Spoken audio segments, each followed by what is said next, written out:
কথাই আছে, যেখানে বাঘের ভয় সেখানেই সন্ধ্যা হয়। তো দেখো এদিনকে রাত 10টার সময় না আমার হঠাৎ করে ঘুম ভেঙে গেছিলো, কারণ রাত্রেবেলা বাইরে না খুব জোরে একটা হুড়মুড় করে আওয়াজ হচ্ছিল। সেই কারণে দেখো আমি রাত্রেবেলা যে বাইরে এসেছিলাম, আর এটা কিন্তু আমাদের উঠানের একটা আঙুর ফল গাছের ডাল, যেটা জোরে বৃষ্টি হওয়ার কারণে ভেঙে পড়েছে। আর মেনলি এখান থেকে কিন্তু আওয়াজটা আসছিল। তারপরে দেখো আশপাশে একটা কুকুরে ঘোরাফেরা করতে দেখলাম, আমি হয়তো ভাবলাম কুকুরটাই হয়তো আওয়াজ করছিল। তারপরে দেখো একটু খোঁজাখুঁজির পরে আমি যে পায়রাটাকে পেলাম জঙ্গলের মধ্যে থেকে, আসলে এই হয়তো ডানা ঝাপটা ছিল আর সেই আওয়াজটা আমি ঘর থেকে পাচ্ছিলাম। পায়রাটা কিন্তু কোনো পোষা পায়রা না, এটা কিন্তু বনো পায়রা। আর বাইরে কিন্তু খুব জোরে বৃষ্টি হচ্ছিল, তোমরা বুঝতে পারছো কিনা জানি না, সেই বৃষ্টিতে ডানা ভিজার কারণে হয়তো উঠতে পারছিল না। তারপরে দেখো বৃষ্টির মধ্যে আর কি করবো বুঝতে পারছিলাম না, তাই ওকে যেখানে থাকে আমি কিন্তু ওকে সেখানে উঠিয়ে দিয়েছিলাম।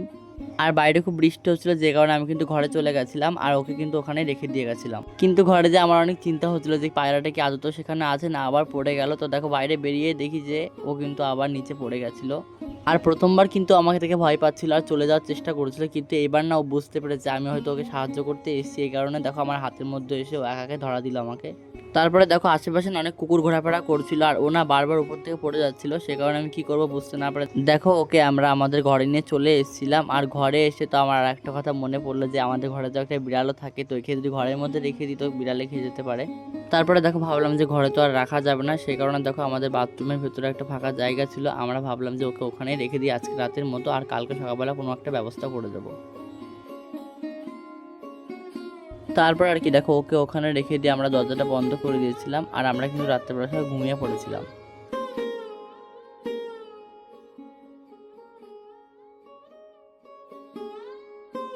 আর এইদিকে দেখো কুকুরটা কিন্তু ওই পায়রাটার গন্ধ পেয়েছিল, আর ও কিন্তু বাথরুমের সামনে দিয়ে ঘোরাফেরা করছিল পায়রাটার জন্য। তারপর আর কি দেখো ওটাকে আমি তাড়িয়ে দিলাম বাড়ির থেকে। আর এটা হলো পরের দিন সকালে, দেখো আমি তো গিয়ে ভয় পেয়ে গেছি, পায়রাটাকে আর দেখতেই পাচ্ছিলাম না। তারপরে দেখলাম যে না ও বেরিয়ে ও জায়গায় চলে গেছে। তো দেখো ওই যে দূরে পায়রাটা খাবার খাচ্ছিল।